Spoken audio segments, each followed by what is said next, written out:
परमेश्वर का महिमा हो। अगर यूथ की संख्या अगर थोड़ा कम भी है तो हम सब भी प्रभु में यूथ ही हैं। तो परमेश्वर को महिमा मिले। आज का जो हम लोग वचन मनन करेंगे वो बहुत ही जाना पहचाना वचन है। कई बार हम लोग उनको पढ़ते हैं, कई बार उनके बारे में सुना है, और परमेश्वर ने इस वचन के द्वारा मुझसे भी बात की बीते समय में। और मैं बीते समय में एक जगह जहाँ पर मुझे मौका मिला था, उस जगह के लिए मैं बहुत प्रार्थना कर रहा था, और यही वचन वहाँ पर मैं सुनाया और परमेश्वर के अनुग्रह से उसको मैं बोल पाया। और मैं यही प्रार्थना करके आज भी आया हूँ कि परमेश्वर मुझे सहायता करे कि उस जीवित वचन को आप लोगों के सम्मुख मैं रख सकूं। और वो हम लोग पाएंगे नीति वचन उसका 3रा अध्याय और 5वां कलम।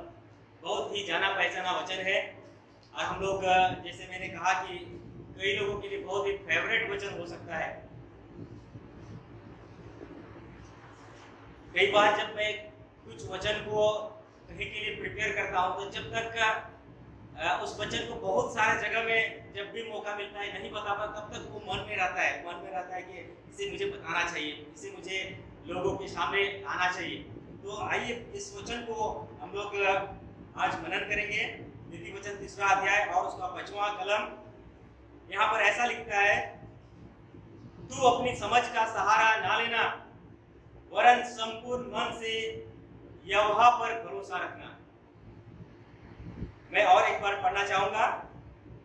तू अपनी समझ का सहारा ना लेना, वरन संपूर्ण मन से यहोवा पर भरोसा रखना। ये वचन परमेश्वर का एक दास, एक राजा, जो परमेश्वर के अनुग्रह से एक असीम बुद्धि को पाया, उसका लिखा हुआ है। और वो कोई नहीं, राजा सुलेमान, जिसको हम लोग कह सकते हैं कि एक बुद्धिमान व्यक्ति था। परमेश्वर ने उसको असीम बुद्धि दी थी, और वो व्यक्ति कहता है कि अपने समझ का सहारा ना लेना, परंतु संपूर्ण मन से यहोवा पर भरोसा रखना। सुनने में बहुत अच्छा लगता है, और कई बार इस वचन को हम लोग जब सुनते हैं तो अपने आप में जोश भी आ जाता है कि हमें परमेश्वर पर, यहोवा पर भरोसा रखना चाहिए। प्रियो, कुछ बातों को मैं याद दिलाना चाहूंगा।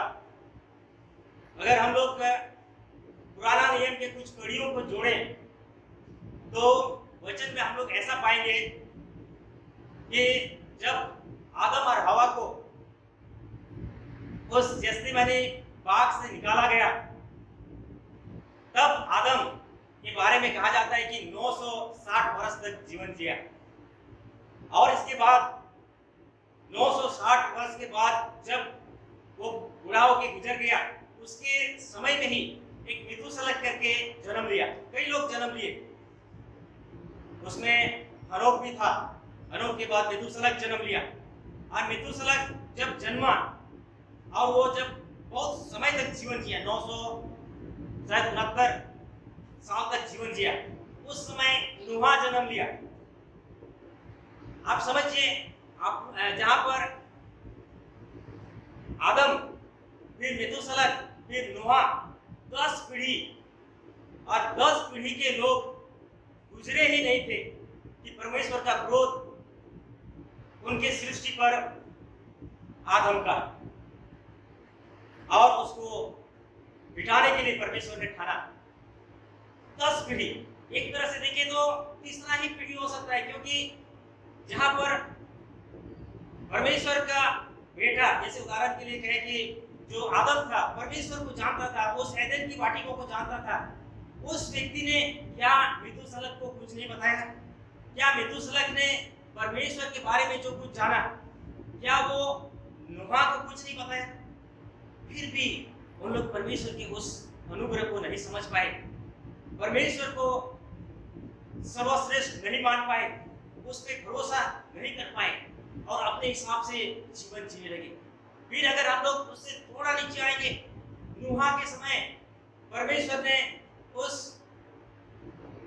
फ्लड के द्वारा पूरा संसार को नाश किया। फिर जब हम लोग देखते हैं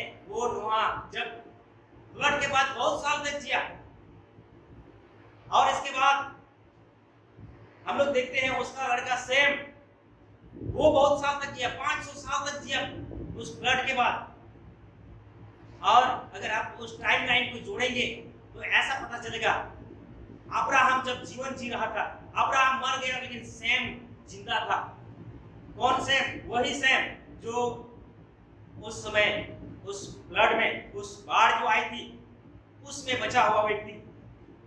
और कुछ मान्यता ऐसा भी है कि ये सैम वही है जो मेलकीसेदक कहलाता है, वो व्यक्ति जो अब्राहम को जब वो युद्ध से वापस आ रहा था उसने उसको रोटी और वाइन पिलाया। फिर भी देखते हैं कि अब्राहम को जब बुलाया जाता है तो अब्राहम अनजातियों में से बुलाया जाता है।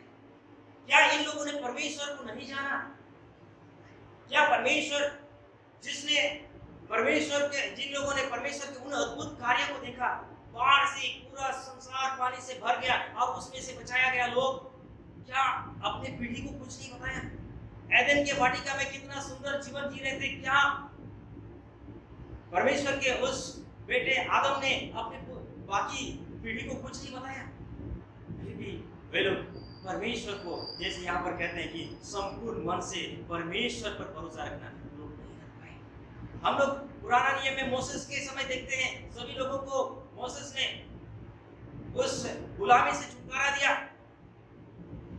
कनान तक पहुंचने में हम लोग 40 साल देखते हैं और वहां पर परमेश्वर के अद्भुत कार्य को देखते हैं, फिर भी वो लोग परमेश्वर को भूल गए। इसलिए बहुत अच्छा लगता है कि संपूर्ण मन से यहोवा पर भरोसा रखना, लेकिन ये हकीकत में बहुत ही मुश्किल हो जाता है। उन लोगों के लिए बहुत मुश्किल है। कई बार हम लोग जब बाइबल पढ़ते हैं बहुत अच्छा लगता है। मैं नहीं समझता हूँ कि बाइबल कई लोगों को समझ में नहीं आती। 80% लोग जब बाइबल पढ़ते हैं तो उसको समझ में आता है, लेकिन प्रॉब्लम कहाँ होता है? उसको अप्लाई करने में, उसको अपने जीवन में उतारने में।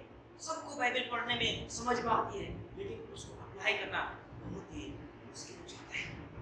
तो आइए हम इन्हीं बातों को आज चर्चा करेंगे। आज यूथ संडे है, कई बार हम लोग यूथ को देखते हैं, कई बार उन लोग कई चीजों को जानते हैं, कई बार हम लोग भी कई चीजों को जानते हैं, लेकिन उन चीजों को अपने जीवन में अप्लाई करना उतना ही कठिन हो जाता है जितना उसको दिखने और समझने में ईजी होता है। तो इन बातों को फिर से यहाँ पर मैं वापस आना चाहूंगा। ये जो कहने वाला व्यक्ति एक बुद्धिमान व्यक्ति था, उसने परमेश्वर को बहुत करीब से जाना और इसीलिए कहता है कि संपूर्ण मन से यहोवा पर भरोसा रखना, अपने आप पे भरोसा नहीं रखना। तो ये जो यहोवा की बात करता है, वो यहोवा आखिरकार कौन है, क्या है, उनके बारे में थोड़ा सा देखेंगे। कोलोसियों की पत्री उसका पहला अध्याय और उसका हम लोग अगर कुछ पदों को देखें, कोलोसियों की पत्री उसका पहला अध्याय, उसका मेन तो 15 और 16 है, लेकिन सॉरी आज मेरा क्या बोलते हैं सर्दी है, इसलिए आवाज बहुत ही शायद कर्कश होगा, इसके लिए मैं क्षमा चाहता हूँ। कोलोसी की पत्री उसका 1 का अगर हम लोग 12 से पढ़ें तो यहाँ पर उस यहोवा के बारे में नया नियम में कुछ बहुत ही सुंदर बातें बताई गई है। वो आखिर यहोवा कौन है जिसके बारे में या जिसके ऊपर भरोसा करने के लिए परमेश्वर का वो सेवक, परमेश्वर का वो दास हमें आज बताता है। यहाँ पर कहता है कोलोसियंस का 1 का 12 से, और पिता का धन्यवाद करते रहो जिसने हमें इस योग्य बनाया कि ज्योति में पवित्र लोगों के साथ विरास में सहभागी हो। उसने हमें अंधकार के वश से छुड़ा करके अपने प्रिय पुत्र के राज में प्रवेश कराया, जिसमें हमें छुटकारा अर्थात पापों की क्षमा प्राप्त होती है। वो तो अदृश्य परमेश्वर का प्रतिरूप और सारी सृष्टि का पहलौठा है, क्योंकि उसी में सारी वस्तुओं की सृष्टि हुई, स्वर्ग की हो अथवा पृथ्वी की, देखी या अनदेखी, क्या सिंहासन, क्या प्रभुताएं, क्या प्रधानताएं, क्या अधिकार, सारी वस्तुएं उसी के द्वारा और उसी के लिए सृजी हुई। ये चीज को पाते हैं यहोवा के बारे में, ये चीज को पाते हैं परमेश्वर के बारे में, ये चीज को पाते हैं सृजनहार के बारे में, जिसके ऊपर परमेश्वर का ये दास कहता है कि आप उस पर भरोसा करो। हमें उस पर भरोसा करना है जिसके द्वारा ये सृष्टि हुई, हमें उस पर भरोसा करना है जिसके लिए ये सृष्टि हुई। कई बार हम लोग बोलते हैं ये मेरी जीवन है। परमेश्वर का वचन यहाँ कहता है ये सृष्टि प्रभु परमेश्वर ने अपने एकलौते पुत्र यीशु मसीह के लिए किया, और प्रभु उस परमेश्वर ने ही हमें अंधकार के बोझ से छुड़ा करके अपने प्रिय पुत्र के राज में लेके आया। तो हम सब आखिरकार हैं कौन? परमेश्वर के सृजे हुए, परमेश्वर के सृजे हुए यीशु मसीह के लिए हमारा जीवन, हमारा जो भी हम अपने आप को कहते हैं, ये सब हम सब प्रभु के लिए है। और यही चीज उन परमेश्वर के लोगों ने शुरुआत में नहीं समझ पाए, और इसीलिए वो लोग हर बार मिस्टेक करते रहे, हर बार परमेश्वर को संपूर्ण मन से उस पर भरोसा करने से वो लोग डगमगा। आज परमेश्वर हमें ये चेतावनी देता है। मैं एक उदाहरण के तौर पे समझाऊंगा। एक लड़का है जिसका नाम रमेश है, और वो रोड पे खेल रहा है और हमेशा खेलता है। उसका पापा हमेशा उसको टोकता है, कहता है बेटा रोड में नहीं खेलना, क्योंकि रोड पे गाड़ी आती जाती रहती है, ठोकर लग जाएगी। वो अपना पिताजी को एक्सप्लेन करता है, पापा मैं नहीं समझता हूँ, आप मुझे बार बार रोड पे खेलने से मना क्यों करते हैं? कितना सुंदर है, चौड़ी रोड है, एकदम प्लेन है। और इस रीति से वो अपना सफाई देता है। एक दिन वो ठोकर खाता है और उसको हॉस्पिटलाइज करना पड़ता है। यहाँ पर वो अपने आप से समझना चाहता है कि मेरा पिताजी क्यों मुझे मना कर रहा है, क्यों मुझे बार बार कहता है कि रोड में नहीं खेलना, क्यों बार बार मुझे कहता है कि ये मत करना, वो मत करना। वो अपने से समझना चाहता है, वो अपने पिताजी का आज्ञा को नहीं मानता है। परमेश्वर का वचन, अगर हम लोग नीति वचन उसका पहला अध्याय, वहां पे कुछ बातों को हम लोग देखें तो वहां पर ऐसा वचन लिखा हुआ है। नीति वचन का पहला अध्याय, नीति वचन का पहला अध्याय 20 कलम से हम लोग अगर देखेंगे तो यहाँ पर ऐसा लिखा है, पहला अध्याय 20 से, बुद्धि सड़क में ऊंचे स्वर से बोलती है और चौकों में प्रचार करती है। वो हजारों की भीड़ में पुकारती है, वो फाटकों के बीच में और नगर के भीतर भी ये बातें बोलती है। हे भोले लोगों, तुम कब तक भोलेपन से प्रीति रखोगे? और हे ठट्टा करने वाले, तुम कब तक ठट्टा करने वालों से प्रसन्न रहोगे? और हे मूर्खों, तुम कब तक ज्ञान से बैर रखोगे? तुम मेरी डांट सुनकर मन फिराओ। सुनो, मैं अपनी आत्मा तुम्हारे लिए उंडेल दूंगी, मैं तुमको अपना वचन बताऊंगी। मैंने तो पुकारा परंतु तुमने इनकार किया, और मैंने हाथ फैलाया परंतु किसी ने ध्यान न दिया। वरन तुमने मेरी सारी सम्मति को अनसुनी किया और मेरी ताड़ना का मूल्य न जाना। इसलिए मैं भी तुम्हारे विपत्ति के समय हंसूंगी, और जब तुम पर भय आ पड़ेगा, वरन आंधी की नहीं तुम पर भय आ पड़ेगा, और विपत्ति बवंडर के समान आ पड़ेगी, और तुम संकट में सकेती में फंसोगे, तब मैं ठट्ठा करूंगा। ये परमेश्वर का वचन है। आज हम लोग कई बार ऐसा, जब हम लोग अपने से समझना चाहते हैं, कई बार कई युद्धों को हम लोग देखते हैं जो माता पिता की आज्ञा नहीं मानने के कारण ऐसा मुसीबत में पड़ते हैं। ये वचन हम सबों के लिए है। परमेश्वर का वचन या परमेश्वर का ज्ञान सभी जगह हमारे लिए है। यहाँ जैसे कहते हैं, सड़क में, चौराहे में हमें परमेश्वर का वचन दिया जाता है, परमेश्वर का ज्ञान बिखरा पड़ा है। लेकिन जब उसको कोई नहीं लेता है, परमेश्वर का वचन ऐसा दिखाता है कि जब तुम सकेती में मुसीबत में पड़ोगे, मैं हंसूंगी, मैं खुशी मनाऊंगी, क्योंकि आप नहीं मानते, जो आज्ञा दी जाती है उसको नहीं मानते।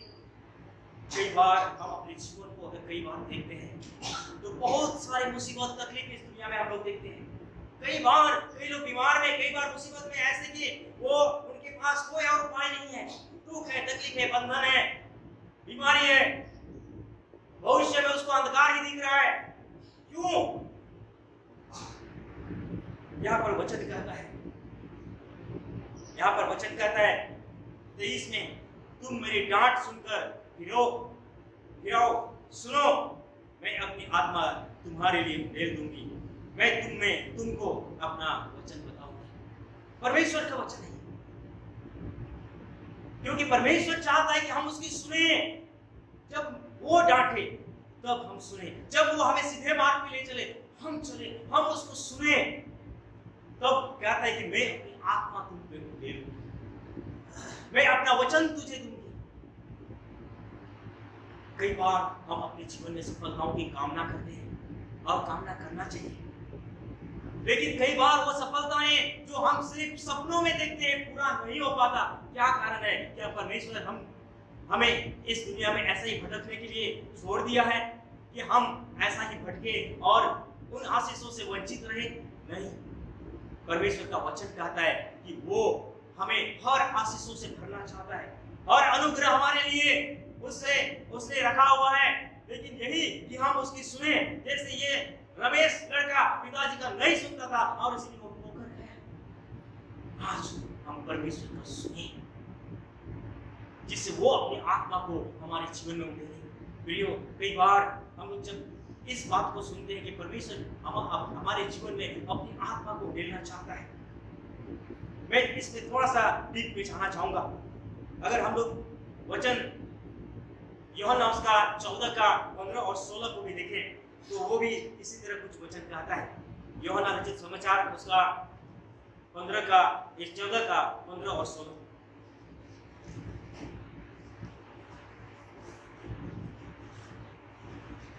चौदह का 15 और 16।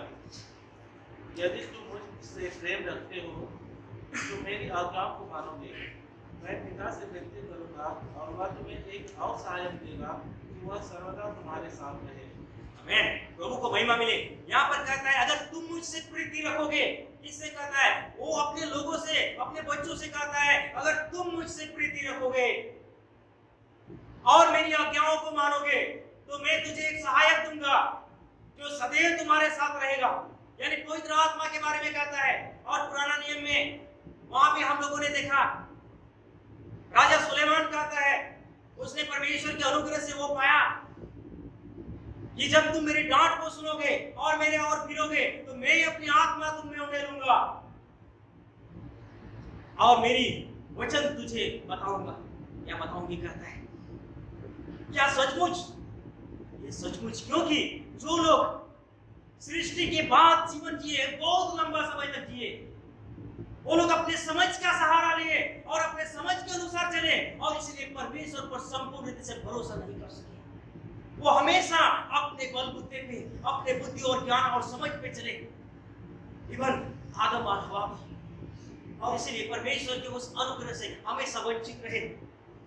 ये सृष्टि परमेश्वर की आत्मा के द्वारा चलाए चलने के लिए यहाँ बात करती है और इसलिए कहता है कि जब तुम मुझसे प्रेम करोगे, जब तुम मेरे पास आओगे तो मैं अपनी आत्मा तुम्हारे अंदर उड़ेलूंगा। यहाँ पर एक वचन याद रखिए, यहाँ पर तुम मुझसे प्रेम करोगे, तुम मेरी आज्ञाओं को मानोगे। मतलब क्या? आज्ञाओं को मानोगे तो मैं अपनी आत्मा उड़ेलूंगा। मतलब अगर हम लोग कोशिश करेंगे परमेश्वर के मार्ग में चलने के लिए, उदाहरण के लिए अगर एक बहुत ही भीड़ भाड़ वाला बाजार है, कई बार ऐसा बाजार में आंख खुला करके पार होना मुश्किल है, बड़ी बड़ी गाड़ियां चलती है, बाइक चलती है। अगर हमें कहा जाए कि आपकी आंखों में मैं पट्टी बांध देता हूं और तुम रास्ता पार कर देना, क्या ये हो सकता है? शायद मुमकिन नहीं है। और हमारा आंख में पट्टी बांध दिया गया, कहता है कि पार हो जाओ, नहीं हो पा रहे। कोई कहता है कि आओ मैं तुम्हें पार कर देता हूं। हमें क्या करना चाहिए? उस पे भरोसा करना चाहिए और वो जहां बोले रुको हमें रुकना चाहिए, जहां बोले चलो चलना चाहिए, जहां बोले दौड़ना वहां दौड़ना चाहिए, क्योंकि हमें कुछ दिखाई नहीं दे रहा है। हमारे लिए इस संसार में पवित्र आत्मा वही है जो कि हमें हमारे जीवन में कुछ नहीं दिखता, हमारे भविष्य के बारे में कुछ नहीं दिखता, हमें इस जीवन का सॉल्यूशन कैसे होगा। वो उस समय में पवित्र आत्मा ही हमारा अगुवा है। सिर्फ उन सृष्टि में पहले लोगों के लिए नहीं, हर एक लोगों के लिए आज पवित्र आत्मा ही एक आंख है। वही हमारा भविष्य को निर्धारित करता है, वही आपको सही मार्ग पे लेके जाता है। इसलिए हमें परमेश्वर पर भरोसा करना है और वो भरोसा अपनी बुद्धि और ज्ञान से नहीं, परंतु पवित्र आत्मा जब हमारे अंदर में आएगा। इसलिए कहता है मेरी डांट को समझो तो मैं पवित्र आत्मा तुम्हारे अंदर उड़ेलूंगा, मेरी आज्ञाओं को मानो तो मैं पवित्र आत्मा तुम्हारे अंदर दे दूंगा। वही पवित्र आत्मा हमें परमेश्वर पर भरोसा करने के लिए सिखाएगा, ना कि अपना समझ और अपना बुद्धि। तो इसीलिए आज हमें पवित्र आत्मा के लिए हमें ललायित होना चाहिए। हम किस तरह ललायित हो, कितने ललायित हो? उदाहरण के लिए अगर हम मरुस्थल में हैं और कोई कहे कि आपको क्या पानी चाहिए, तो नॉर्मली अगर हम मरुस्थल में हैं, कुछ समय से पानी नहीं पिया है, तो हम लोग बोलेंगे हाँ पानी चाहिए। अगर हम लोग को बोले कि ये पानी के लिए आपको 10,000 रुपया देना पड़ेगा, क्या हम लोग रेडी होंगे? शायद नहीं होंगे। उतना प्यास नहीं लगी है कि 10,000 रुपया एक गिलास पानी के लिए दे दें। अगर हमको एक सप्ताह तक पानी ना मिले और मरने पर हो, और वो कहे कि अभी ये पानी का दाम 1 करोड़ हो गया, अगर तुम्हारे पास है तो दे दो, हम क्या कहेंगे? हमारा पूरा जीवन ले लो, लेकिन वो पानी चाहिए, क्योंकि अगर मैं पानी नहीं पीऊंगा तो क्या होगा?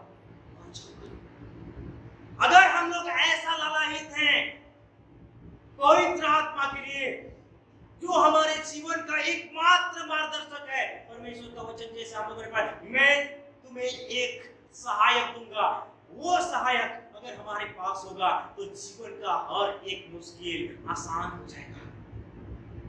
अगर वो सहायक हमारे पास नहीं है, तो हम इस जीवन में उस पट्टी से बांधे हुए व्यक्ति की तरह है, जो कि हम लोग मुश्किल से एक कदम चल सकेंगे और फिर हम ठोकर खाएंगे, मुसीबत में पड़ेंगे, दुख होगा, बीमारी होगी, भविष्य अंधकार दिखेगा, ये सब बातें होगी। तो ये चीज हमारे लिए बहुत महत्वपूर्ण है कि जहां कहता है कि तू मेरे डांट को समझ, मेरी आज्ञाओं को मान, तो मैं तुझे एक सहायक दूंगा।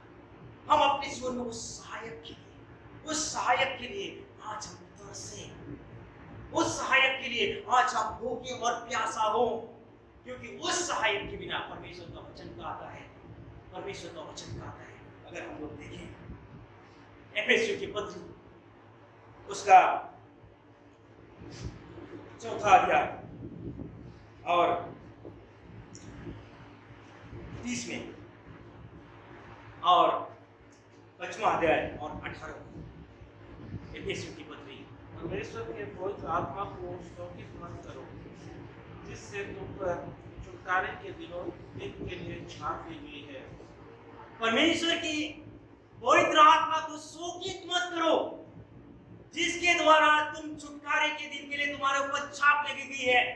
मतलब कि वही पवित्र आत्मा है जो हमें छुटकारा देगा। ये नहीं कि स्वर्ग राज के लिए ही सही, सिर्फ स्वर्ग राज के, इस जीवन के लिए भी वो हमारे लिए छुटकारा है।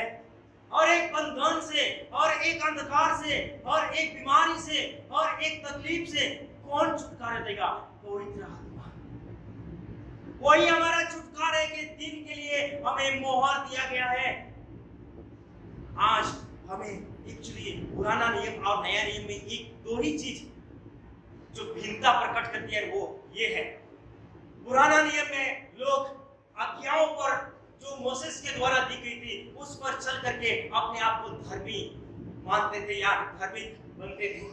लेकिन नया नियम में आज्ञाओं को नहीं, लेकिन प्रभु यीशु मसीह के लहू के द्वारा धोए जाने से धर्मी बनते हैं। प्रभु यीशु मसीह के उस बलिदान पर विश्वास करने के द्वारा धर्मी बनते हैं। और दूसरा काम, पवित्र आत्मा के अपने जीवन में पाने के द्वारा वो इस जीवन में अपना आत्मिक जीवन का शुरुआत करते हैं।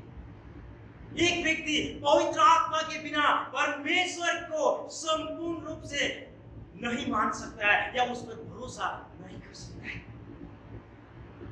तो आइए इन चीजों को हम लोग बहुत ही गंभीरता से लें कि आज हमें सबसे ज्यादा जरूरत किसकी है। एक युवक या एक बुजुर्ग भी अपने जीवन में अगर वो आज्ञाओं को जो परमेश्वर का है उससे अगर प्रीति रखता है, तो परमेश्वर उसको अपनी आत्मा से परिपूर्ण करेगा और उसको परमेश्वर के उन अद्भुत आशीषों को देगा। परमेश्वर का कई बार हम लोग उस वचन को सुनते हैं जहां पुराने लोग जो हम लोग देखते हैं कि शुरुआत के लोग नहीं देख पाए, जैसे हम लोग कहते हैं कि परमेश्वर ने जो विश्वास करने वालों के लिए, उससे प्रीति रखने वालों के लिए ऐसा अद्भुत बातें रख छोड़ी है जो ना कभी हमारे आंखों ने देखा, ना कभी हमारे कानों ने सुना। उन बातों को परमेश्वर हमारे जीवन में पूरा करना चाहता है। और कई बार वो बातें हमारे समझ से परे हैं। वो बातें सिर्फ पवित्र आत्मा ही हमारे जीवन में प्रकट कर सकता है। परमेश्वर का एक दास, दानियेल की पुस्तक उसका पहला अध्याय में हम लोग उसको पढ़ते हैं 1:8 में।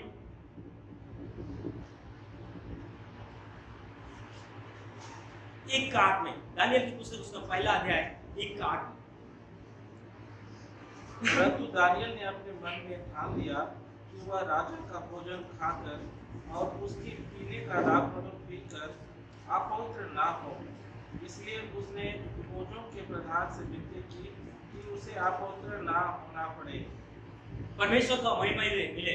यहाँ पर हम लोग वचन क्या पढ़ते हैं? दानियेल जो पुराना नियम का एक व्यक्ति था, वो एक बंधुआ था, गुलाम था, और उस गुलामी में वहां के राजा नेबूकदनेस्सर ने ऐसा सोचा कि कुछ राजपुत्रों को, कुछ प्रतिष्ठित लोगों के बच्चों को लेके आओ और उसको ट्रेनिंग दो, हमारे सभ्यता सिखाओ, हमारे खान पान से, हमारे जितना भी रीति रिवाज से उसको अवगत कराओ कि वो लोग हमारे साथ रहे।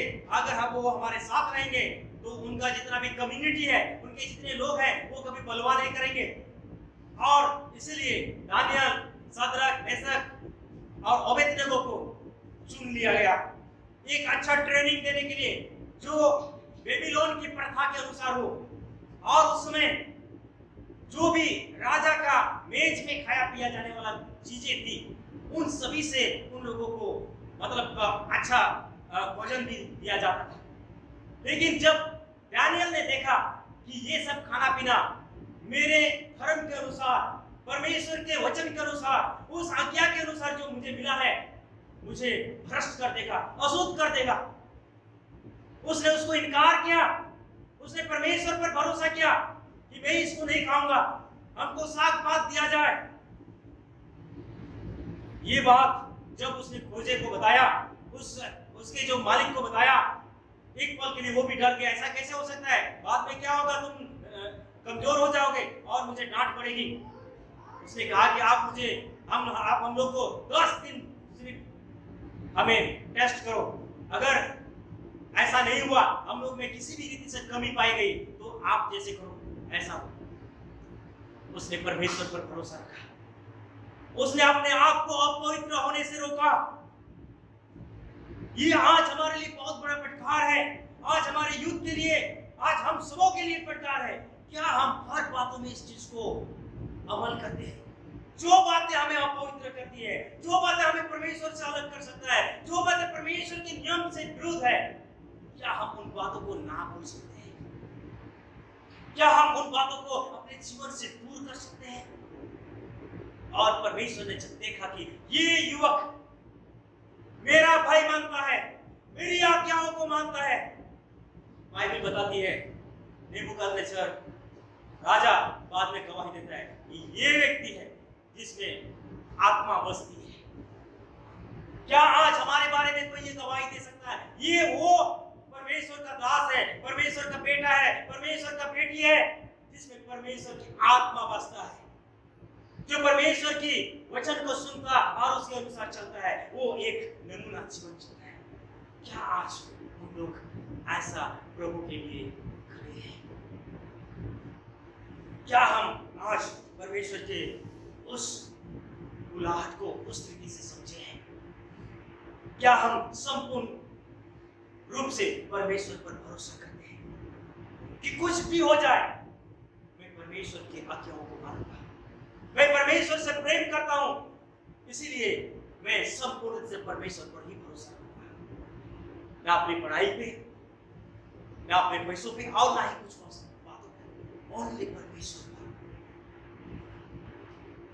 जब ये रमेश लड़का बड़ा हो गया, जब हमने देखा बचपन में वो रोड पे खेलना चाहता था, ठोकर खाया, बड़ा होके भी वो बदल गया। एक बार अपना छोटा भाई से कहता है, देखो सूर्य कैसे हमारे पृथ्वी की परिक्रमा करता है। सूरज सुबह उगता है और शाम को पश्चिम में ढल जाता है। उसका भाई जो छोटा था दिनेश का था, नहीं पापा ने तो ऐसा बोला कि सूरज नहीं वरन पृथ्वी सूरज के चारों ओर। साइंस के स्टूडेंट कौन सही था? सूरज पृथ्वी के चारों ओर घूमती है या पृथ्वी सूरज के चारों ओर? पृथ्वी सूरज के चारों ओर। तो दिनेश कहता है, सॉरी रमेश कहता है, अरे देखो अगर तुम बोलते हो कि पृथ्वी सूरज के चारों ओर घूमती है तो हम लोग क्यों हिलते डुलते नहीं हैं?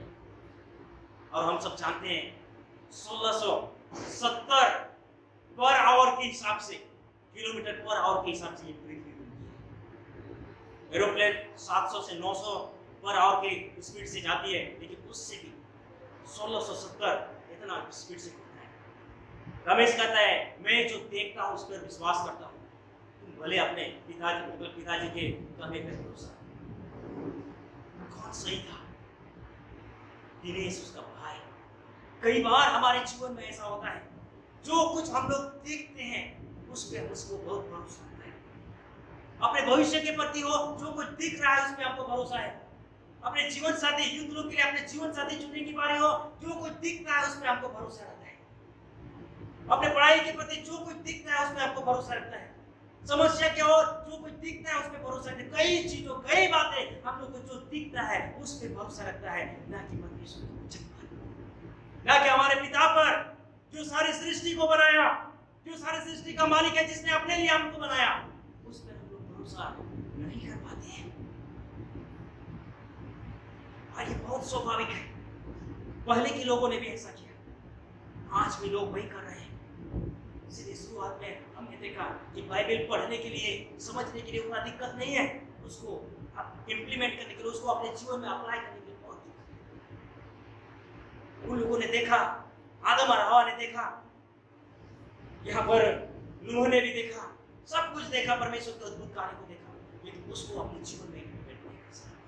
आज भी वही हो रहा है, आज भी वही हो रहा है। कई बार हम लोग जो देखते हैं उस पर भरोसा करते हैं। यूहन्ना रचित समाचार उसका 11 का 40 में यीशु मसीह मार्था से एक शब्द कहता है, अगर तुम विश्वास करोगे तो परमेश्वर के अद्भुत कार्य को देखोगे। वो समय की बात है जब लाजर मर चुका था और 4 दिन से लोग कब्र में था, और यीशु मसीह बहुत ही उदास होके मार्था से कहता है कि कहाँ उसे रखा है, और जब वहां पहुंचते हैं तो कहता है कि पत्थर को हटाओ। और जब उसकी बहन मार्था कहती है, प्रभु अभी तो दुर्गंध आता हो, 4 दिन हो गए। यीशु मसीह कहता है, क्या मैंने तुझसे नहीं कहा? विश्वास रखते हो तो परमेश्वर के अद्भुत कार्य को देखोगे। आज परमेश्वर का वचन वही आपसे भी कहता है, विश्वास रखोगे उसके वचन पे, पवित्र आत्मा पे, जो हमारा अगुवा है, जो हमारा मार्गदर्शक है, अगर हम उस पर विश्वास करेंगे तो हम परमेश्वर के अद्भुत कार्य को हमारे जीवन में, हमारे परिवार में होते देखेंगे। वहां पर विश्वास रखने के द्वारा एक मुर्दे जी उठता है। उस अविश्वास के पत्थर को हटाने के द्वारा वहां पर एक मुर्दे जी उठता है। हमारे जीवन के कई ऐसे अविश्वास के पर्दे पड़े हुए पत्थर को हमें हटाने की जरूरत है आज, जो हमें विश्वास करने से रोकती है, जो अपने पिता के वचन को मानने से रोकती है, जो हमें बुद्धिमान इस संसार की तरह से बनाता है, जो हमें अपने आप में समझदार ठहराता है, हमारे उस मार्गदर्शक पवित्र आत्मा के वचन को सुनने से रोकती है। ऐसे चीजों से आज हमें पर्दा उठाने की जरूरत है। आज अपने पिता पर, अपने प्रभु पर, अपने परमेश्वर पर भरोसा करने की आवश्यकता है। आज रमेश की तरह नहीं, जो अपने देखे हुए चीजों पर विश्वास करता है, लेकिन दिनेश की तरह जो अपने पिता पर भरोसा करता है। आज अपने पिता पर भरोसा करने की आवश्यकता है। संपूर्ण से अपने परमेश्वर यहोवा पर भरोसा रखो। आज अपने परमेश्वर पर भरोसा करने की आवश्यकता है। तब हमारा जो अंधकार वाला भविष्य जो दिख रही है वो उज्जवल भविष्य बन जाएगा, क्योंकि पवित्र आत्मा हमारा अगुवा बनेगा। पवित्र आत्मा हमारा गाइडेंस करेगा, रक्षक बनेगा, मार्गदर्शक बनेगा और वो हमें उस जगह पे लेके जाएगा जहां हमें होना चाहिए। हमारे जीवन से हर एक दुख, तकलीफ, बीमारी को दूर करेगा, क्योंकि पवित्र आत्मा हमारे साथ रहने के लिए दिया गया है।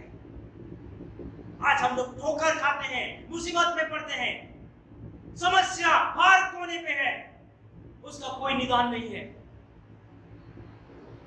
निदान है जब हम लोग परमेश्वर के पास आते हैं, पवित्र आत्मा को हम सुनते हैं, परमेश्वर के वचन को मानने का कोशिश करते हैं। हम ललायित होते हैं, प्रभु आप ही मेरी अगुवाई कीजिए, आप ही मेरा मार्गदर्शन कीजिए। पवित्र आत्मा हमें वो सहायता देता है तो हमें अगुवाई का मार्गदर्शन दे। जब बड़े हो जाते हैं ये दोनों भाई पायलट बनते हैं। रमेश और दिनेश दोनों भाई पायलट बनते हैं और ट्रेनिंग के दरमियान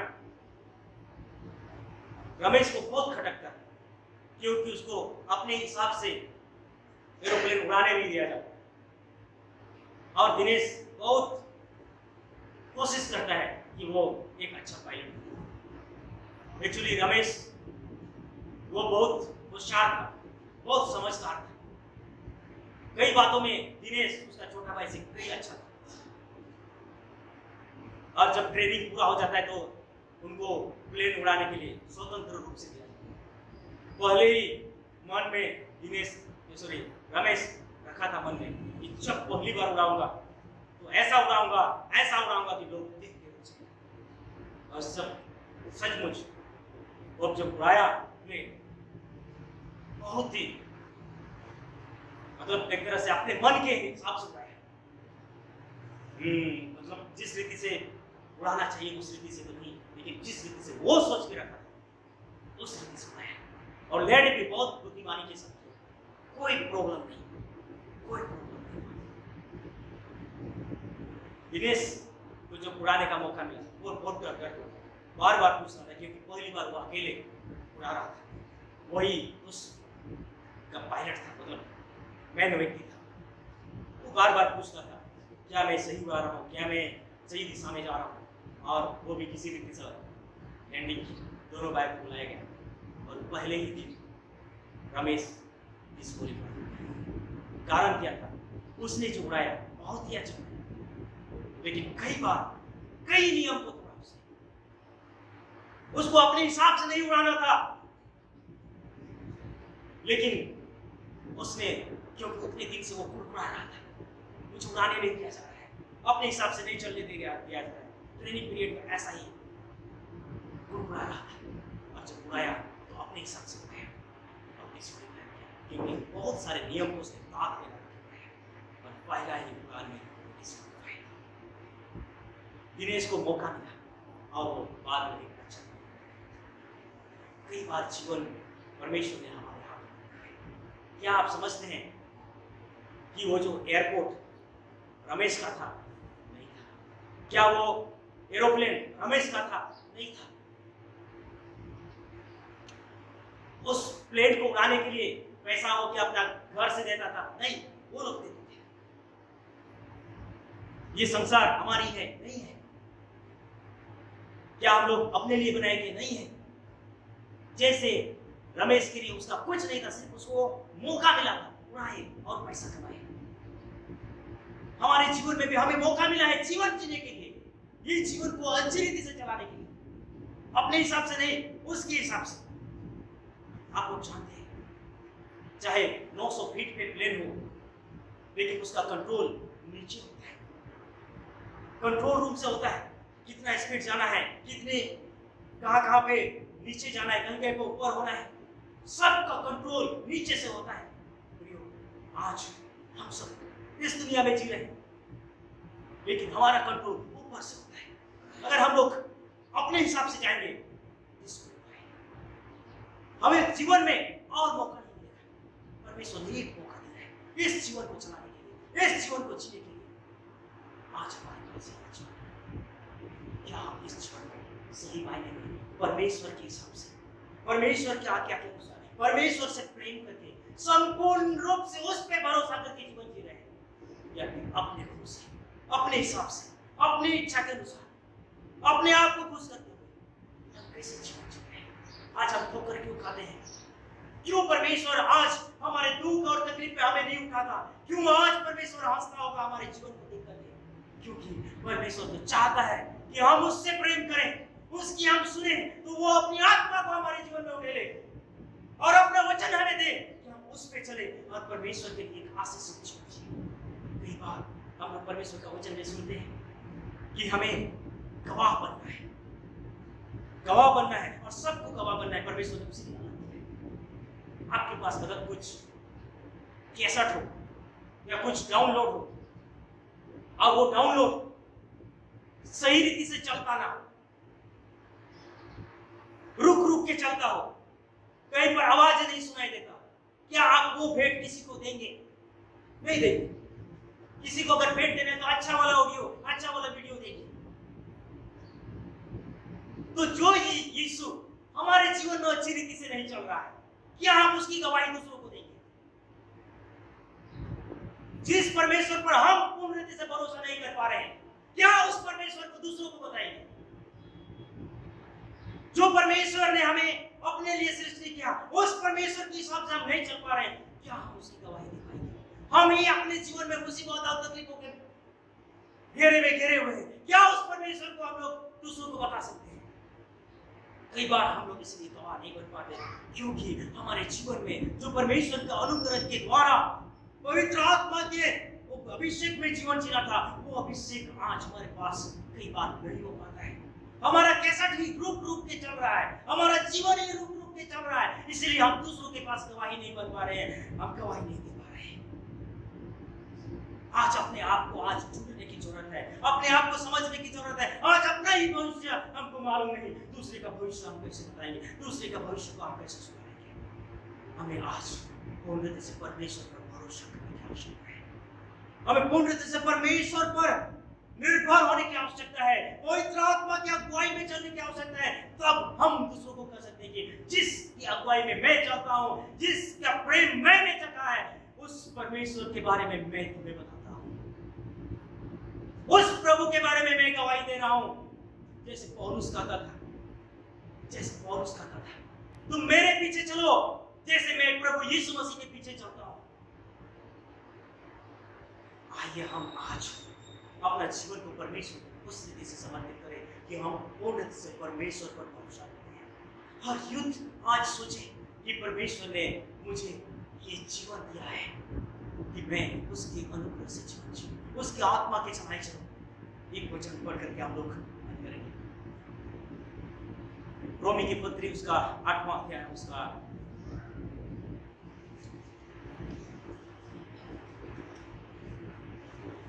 13 और 14।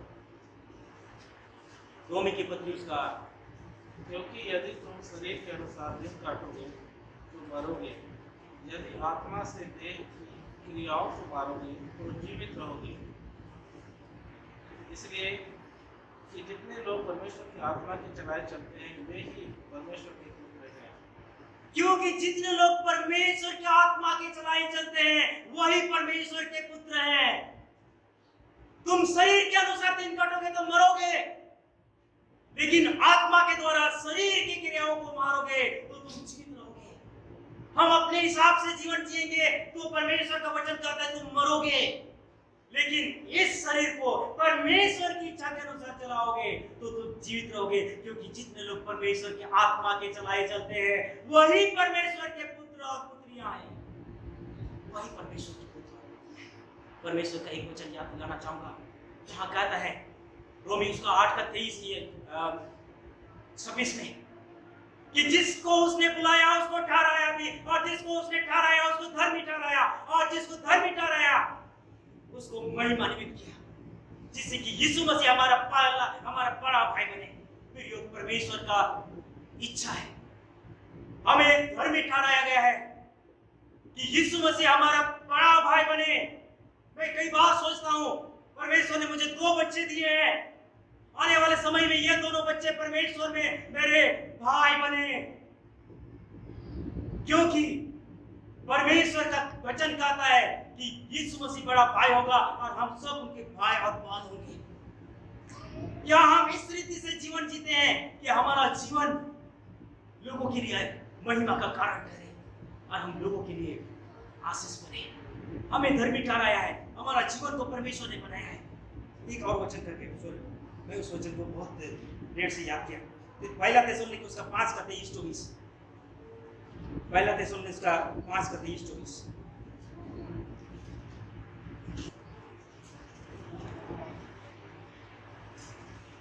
शांति का परमेश्वर आपकी तुम्हें पूरी रीति से पवित्र करे और तुम्हारी आत्मा और प्राण और देह हमारे प्रभु यीशु मसीह के आने तक पूरे और निर्दोष सुरक्षित रहे। आमीन। और एक बार इस वचन को मैं पढ़ना चाहूंगा। शांति का परमेश्वर आप ही तुम्हें पूरी रीति से पवित्र करे और तुम्हारी आत्मा और प्राण और देह हमारे प्रभु यीशु मसीह के आने तक पूरे पूरे और निर्दोष सुरक्षित रहे। तुम्हारा बुलाने वाला सच्चा है और वो ऐसा ही करेगा। तुम्हारा बुलाने वाला, हम सबों के बुलाने वाला हमारा परमेश्वर सच्चा है और वो ऐसा ही करेगा। तो हमारा क्या रोल बनता है? हम अपने जीवन को पूर्ण रीति से परमेश्वर पर समर्पित कर दे। हम पूर्ण रीति से परमेश्वर पर भरोसा करें तो वो जो शांति का परमेश्वर है आप ही अपने से हमारे जीवन को बदल देगा, हमारे आत्मा को, हमारे प्राण को, हमारे शरीर को बदल देगा, नया कर देगा और एक नया जीवन देगा। परमेश्वर खुद ये चीज हमारे जीवन के साथ करना चाहता है। बस इतना है शर्त कि हम लोग परमेश्वर को अपना संपूर्ण जीवन दें। आइए